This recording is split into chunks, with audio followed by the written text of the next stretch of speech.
Hi there, I'm Barney Morin, a Franco-Manitoban Métis from la Riviera. I'm passionate about our local history. I teamed up with Shawn Brandson, some local chefs, and some local historians to teach us about the Franco-Manitoban culture, cuisine, and history. On va aller trouver de la bonne grub à manger, on va aller trouver des bonnes histoires, and we're gonna learn a little bit about ourselves. So, follow me and let's go find la bonne grub. Bonjour et salut! Bienvenue à La Cuisine où on va faire la bonne grub. I'm your host, Barney Morin, and this week on the show we're going to visit Fort Gibraltar, my old stomping grounds, and we're going to learn about one of the most important forts in Winnipeg's history. We're also going to visit Watersung Farms, where we see where they grow and raise trout. And cooking some trout with us, we're going to have Alex Borger from Fort Gibraltar in La Cuisine. All that on La Bonne Grub. My name is Alex Borger. I'm the head chef at Fort Gibraltar. I got started about 10 years ago in the industry when I attended the program at Red River College, the culinary arts program. I had kind of an interest in cooking, wanted to see where I could take it. So I signed up for school, got in within a couple months, and then started up the 2-year program. I get a lot of my influence from the French style of cooking, which is the basis along which most new chefs are trained. Kind of just take that and I try to make the very best food that I can. We're such a small community here in Winnipeg of French Canadians that I think it's important that we preserve some of the tradition that's here. When I travel abroad, people are always surprised to hear that there's French-speaking people outside of Quebec. It's just something that's been here for such a long time that I think that I just want to try to keep it going. If I have a moment to play around with something, I do like to try a new ingredient or try something new that I haven't done before, or especially work with a new fancy piece of equipment or something like that. It's always fun to have new toys and things like that. I guess if I had to pick something, I'd say that my favorite thing to make and something that I do best, I think, is the sauces that I make. If you really want to make it to the level of chef and be successful, I'd say don't forget that there are a lot of skills beyond just cooking. Math is really important. Written and oral communication, those are very important to being a successful chef. Fort Gibraltar is such a unique location. There's no other historic location like this in the city where you can come and get married in this fort kind of setting with this the walls and the cabins and all of that. So I mean it's just something really unique, and it's inside the city. You don't have to have all your guests driving out to the country to kind of have an event. And we have the hard-working man himself, or at least we made it look like it, Alex Borger, in here with us right now. Alex, I have no idea how to cook trout. You be the brains, I'll be the hands, okay? All right. Well, we're going to be just putting this trout into a cure, leaving it overnight in that cure just to get it ready for smoking. Okay. And so I'll get you to start with zesting this lemon here. Okay, zest, a little bit of zest. Hey, t'es vraiment drôle. Hey, you look really good looking. Not that kind of zest? No, not that kind of zest. Okay. You can use this rasp here to grate the zest off the lemon. So I'm doing just like this? So what I would do is just take it like this and pull it like that. That way you're covering the whole surface. The whole surface. Okay, let's see if we can do that as cool as you did. Yeah. Kind of like that. Yeah, you got it. How much of this are we doing? All the way around. Okay. Okay, perfect. So we got that zest in there, get it all okay, a little zest for life, done. And now we're gonna add salt and sugar, or brown sugar. Okay. To the mixture. And how much-ish are we adding there? La style ma mère. It's about equal parts of both. Okay, so we're making equal parts compared to how much time. So you can mix that all together. Okay, with my hands? Yeah, you just stick your hand right in there. You got it. It's not dangerous. Oh my God, zest. Le citron, ça fait mal aux mains. Oh. Okay. We're just gonna sprinkle it onto our trout there. Okay. And what's happening here? Can you explain some of the stuff that's happening overnight? So what this cure does, the sugar and the salts draws out moisture from the fish at a kind of a slow rate. It's sort of like pickling, in a sense, but it's it draws out some of the moisture, kills bacteria that's in there, and just kind of adds flavor to the fish. Why would we want less moisture in here? The moisture, having a drier piece of fish for smoking, allows it to absorb. Okay, smoking gotcha, flavor. okay. If it's wet, the smoke is just going to kind of run off and not actually Got it, absorb okay. into the fish. Never knew that. Okay. So it's also for preservation. So by curing it, we're going to make something that lasts longer. So comme le vieux style du fait du pemmican d'abord. You're drying it out, Yeah. and you're going to lay it on a rack. Ça va durer plus longtemps. Exactly. There you go, okay. So we'll put them both together like that. So une petite sandwich faite de poisson et de zeste. Okay. So you're gonna take your pieces like that, and so you had equal parts of each. Yeah. For your brown sugar and your salt, a little bit of zest, Yeah. and then we're gonna let that cure for a day. Yeah. Okay. We're going to leave that in the fridge overnight. Okay, sounds good. Let's let that in the fridge and cure overnight. We're gonna come back and we're gonna get it exactly ready for smoking, which you can do at home, or if you have a professional smoker, it might be just a little better. We'll be right back on D'la Bonne Grub.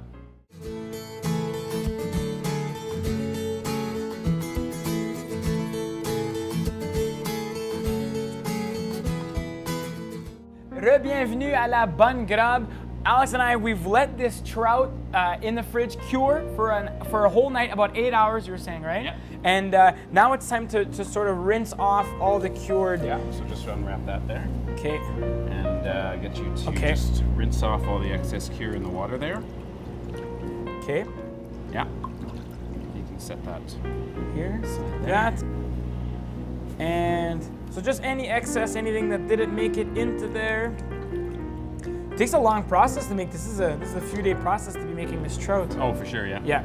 So then we're going to let this dry out overnight in the fridge. Okay. So that you get a kind of dry surface for the smoke to adhere to. Right, so we want more dryness. So I've got a couple here Oh, that great, okay. are already dry that we can just move right into the smoker here. Oh, great, okay. So the smoker, it's right on the racks like that. And those are taking those little pucks there. We got one of the pucks right here. Yeah. These little pucks here heat up and they got the flavor in them already, right? Yeah, well, it's chips of apple wood, and it just creates different flavors of wood. Will make a different flavor of smoke kind of thing. Yeah. And so this one in particular that we use is an apple wood chip.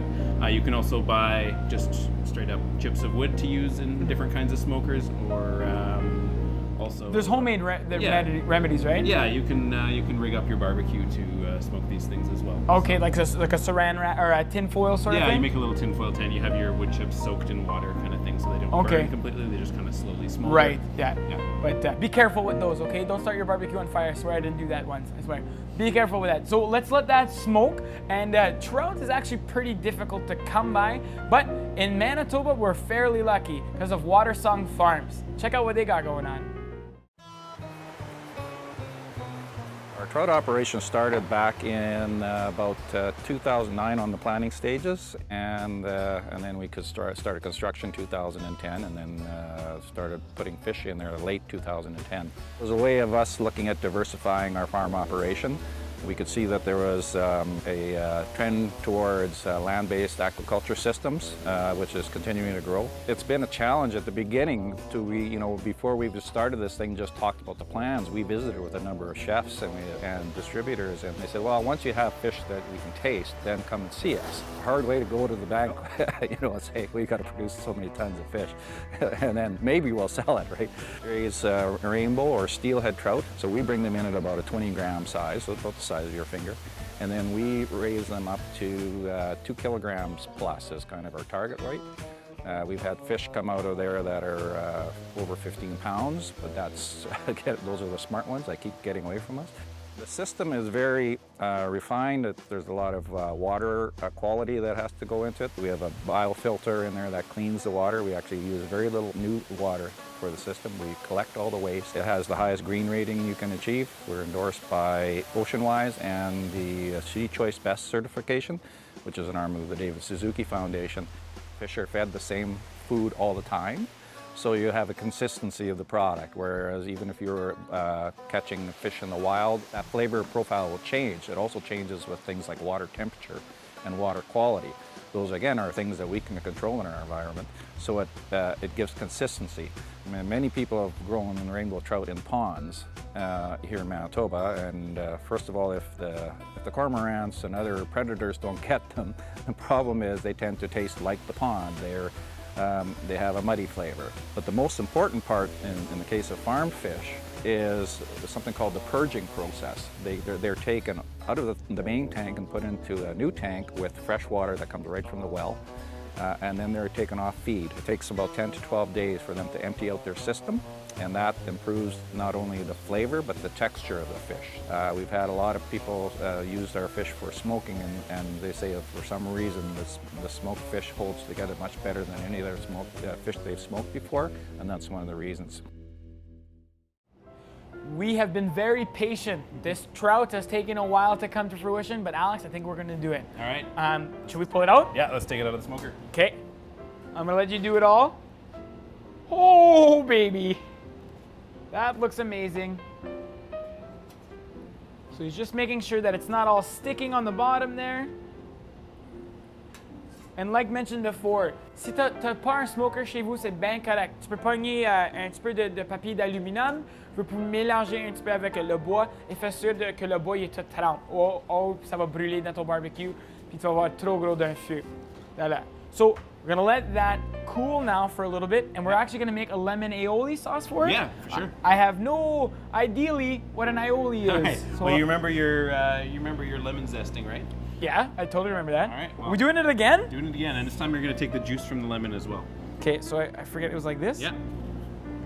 I'm all over it. Check this out. Perfect. And while you're doing that, I'm going to crack an egg over here. Okay.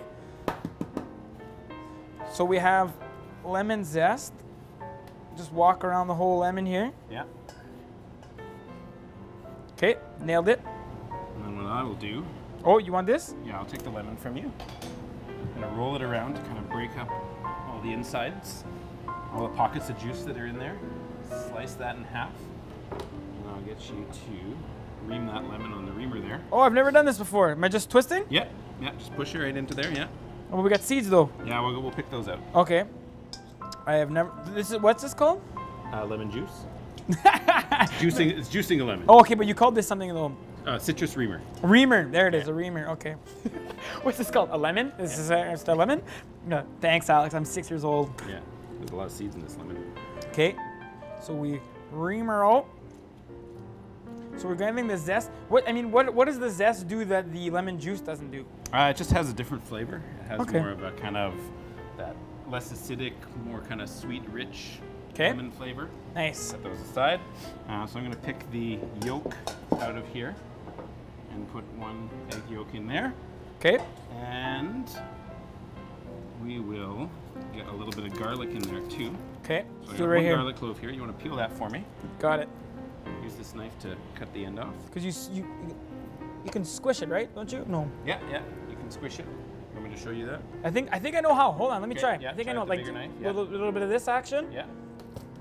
Because then it's easier to peel, right? Yeah, then you can pull the peel right off there. Okay. Perfect. Get rid of the extra peel there. And then I'll take that just quickly. Okay. Ooh, look at those fine cuts. So we're gonna dice and slice some garlic. Yeah, Just one. mince it up really fine. I think dice and slice is the professional word, Alex. Je pense un petit peu. No, for this it's mincing. Okay, so I'll Take use the it. side of the knife and just kind of crush it to really extract Okay. the flavor. See what you're doing there? Okay, you're squishing un petit peu d'un squeeze. So l'ail aide un petit peu aussi. Comme t'as de l'ail, t'as un petit peu de sweetness. Kind of like this. So Okay. fouette ça. Fouet. Okay, un petit peu de fouettage. That's good. Yeah. Okay. And we're gonna add a little bit of mustard to that as well. Okay. And then, so it's good we have two people here because Okay. you can continue to whisk that. I'm going to give you a really slow drizzle of oil, and the combination of egg yolk and mustard is going to emulsify that oil so that like the liquids, the water emulsify. Okay. When you mix, it's when you have a mixture of something that's oily and something that's watery. Okay. Normally, you know, oil floats on top of water, but when Yeah. you have some kind of emulsifier like egg yolks, Yeah. you can actually mix the two together, and that's basically the basis of sauces like mayonnaise and hollandaise and stuff like that. Oh, okay. Bonne sauce Keep hollandaise. whisking, keep whisking. Whisk me away, sweet, sweet olives. Whisk me away. And combien d'huile? What kind of oil are you putting in here, actually? It's just canola oil. Canola oil? Okay, I see the Very, textures. very simple, very neutral kind of flavor. Yeah, because you're getting, it's kind of becoming very thick. Here, I'm just going to move it here. It's gonna get thicker. Look at that. Get up on the side there, you got some lemon zest. It's not Oh. Yeah. There you go. So normally you guys are 2-3 guys in the kitchen just getting on some aioli sauce? No, you do this like in a machine. Touch side. In Oh, a okay. commercial side. All right, that get a little thicker. Just a little canola oil. And what kind of flavor are we going to be expecting out of this here? Lemon and garlic. Maybe. Lemon and garlicky? Yeah, okay. So we're gonna throw a little bit of black pepper and salt. Or salt. And a little bit of salt. There you go. And that. Classic. Mix that really well. My favorite part, je pense, de toute cette affaire ici, c'est qu'il va y avoir des mamères à la maison qui vont me regarder faire de la whisk and they're going to be like, oh my God, where did he learn to whisk? Where did he learn to whisk? So Okay. let's take a bit of that. Okay. Put it in our bowl here. There we go. Thank you. And now I think we're ready to actually try some. Yeah. So now we've got the other garnishes I have here are some pickled red onions. So we just brine those overnight in a brine of vinegar, sugar, and salt. And Pretty then easy to make at home. These are capers that we deep fried. Oh, okay. And so they're just like a little crispy And you can- addition to that this dish. And a caper isn't too tough to fry at home for sure. You can easily No, do you that at home. just do it in a little bit of oil at a low temperature, and then you want to make sure to let it rest on some paper towel afterwards to get all the oil out, Get so rid of it's not super oily. Just like a bacon. Okay, now let's get some. Oh, There we go. So here's one of the trout fillets. so and we're trying it like in this style, just like this, or we're just Yeah. gonna eat like this? Yeah, just like this. Pretty common to eat it like that. Yeah, I'd say so. It's just smoked fish, you served cold, and with some different things, to dip in or to pair it with. Okay. Like that. So what should I do here? Should I just rip? Should I cut? Should I rip? What should we do here? I guess I'll cut you a little Cut me a slice. slice here. Just pulls. See how it peels right off the skin. Yeah. And then add a little bit of this. Yeah. We'll put 1 or 2 onions on there. Put a little caper. Oh yeah, help me out. There you go.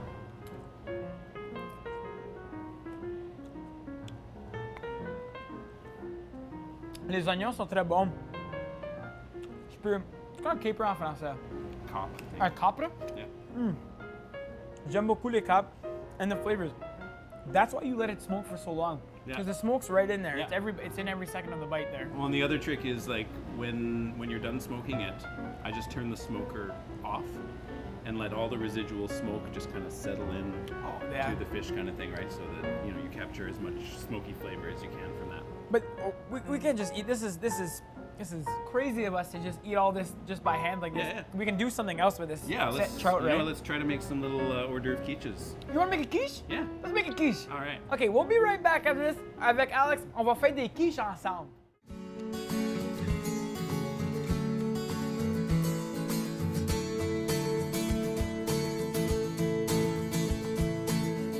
We've made some delicious just plain trout, but now what we're gonna do is we're gonna throw it into a quiche. Alex, again, I have no idea what I'm doing. Please help All right. me. Well, I'm gonna get you to start by cracking a couple eggs. Okay. Eggs are the base of quiche, so those in there so we can whisk them up.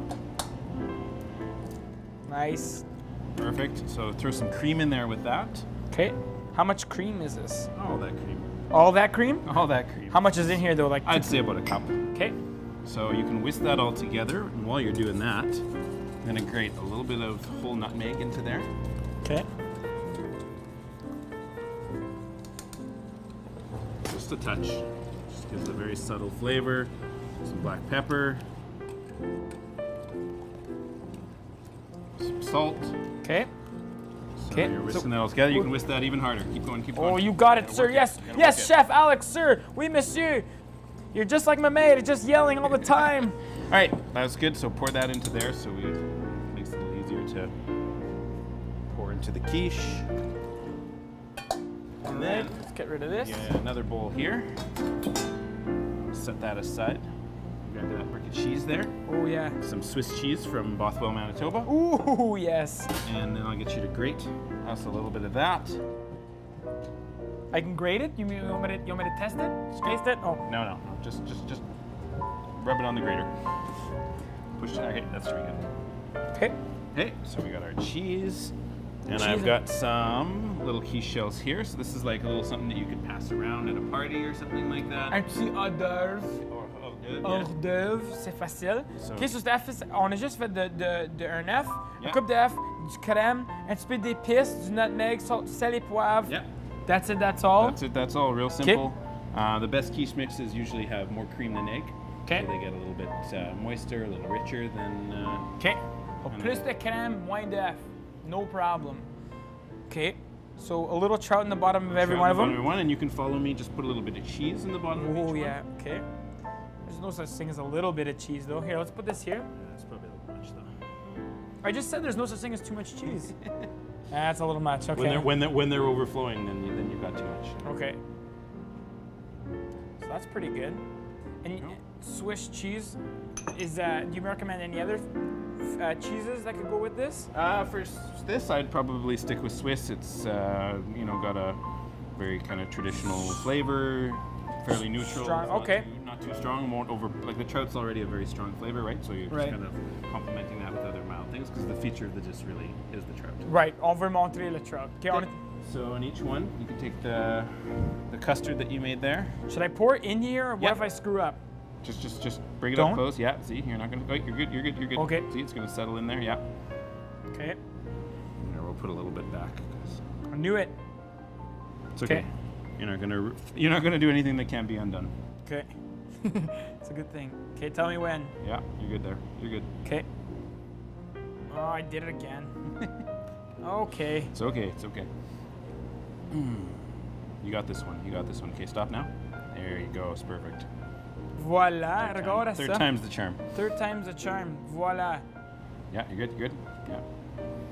So it doesn't quite look full, and then suddenly it's I'm gonna full. do it like this instead. Now that it's a little emptier. Yeah. All right, perfect. Just nailing it. So how soon would I have been fired from your from your kitchen there, Alex? Well, I mean, if you had pretended to come with more experience, then probably immediately. But I mean, if you were a novice, well, I accept there's a certain learning curve to this. Oh, t'es donc bien gentil. All right, so now we can just fire that right into the oven. Okay. 15 à 20 minutes. Okay, just a quick 10-15 or bon 15 à 20. We'll get that going. How about in the meantime, let's learn a little bit more. And a place I think you know a little bit about, maybe a little bit of the history of Fort Gibraltar, one of the first forts to settle in Winnipeg. On va aller checker Fort Gibraltar. On revient acheter un petit peu. All right, we're here at Fort Gibraltar with Colin Mackey, the Heritage and Educational Programs Manager here, and I want to learn a little bit more about Fort Gibraltar. I know a little bit about it already, but it's got to come from where I learned it from. So Fort Gibraltar, they're not the first fort in Winnipeg, but they played a significant role in the development of this area. Absolutely. So there were a couple of forts before Fort Gibraltar was around, most notable being Fort Rouge, built by La Vérendrye around 1738. Fort Gibraltar comes around 1809, 1810. It's built by the Northwest Company really to control traffic on the two rivers and to make sure that the Northwest Company has enough food to feed those hungry voyagers. Okay, yeah. Right? Yeah, Yeah. so that's really what we're after. If you can control that food resource, then you can control all the rest of the fur trade throughout the Northwest. So that's part of the role that it played. And what kind of food are they eating? Well, only the best, only the best. Mostly what we're trading for here historically would be pemmican. So that's made from bison meat that's been dried in the sun, pounded into a powder, and mixed with fat. So who's the Northwest Company getting this meat, this pemmican from then? Generally, we're trading with local indigenous peoples. So in this area with the Anishinaabe, the Cree, the Dakota to the south, and of course the Assiniboine people as well as the Métis. The Métis are developing a community around Fort Gibraltar in this time period. So already by, let's say, 1810, 1815, you might have 2 or 3 generations of Métis people living in and around the forts. Okay, and so if people want to learn more about Fort Gibraltar, what can they do? Well, you can certainly come visit us here at the fort. We're open usually from Victoria Day to Labor Day in the summertime, and we love to welcome people from all over to do tours and learn about our fascinating history. But of course, you can always visit during Festival de Voyageurs too. We've been patient, we've made some trout, we put them in the oven, we got quiches making, je pense c'est le temps de manger. Yeah. Okay, so I'm gonna use something that Alex taught me. I'm gonna put a cloth on my hand instead of using my bare hand. He's a professional. Yeah, well, he's learning. Hey, here we go. There you go. So you got nice, they're just lightly browned on top. They're fully cooked throughout. When you shake them, they don't jiggle at all. So that means they're perfectly cooked. Fully cooked through. Oh, perfectly cooked through. Perfectly cooked through. Okay, bang. Let's eat one. Yeah. So just turn that around. And Alex, are we eating the metal part? No. Non, on mange pas la feuille en métal, ok, les amis? On va pas manger la feuille en métal. Ok, that's not bad. Yeah. Oh. Yeah.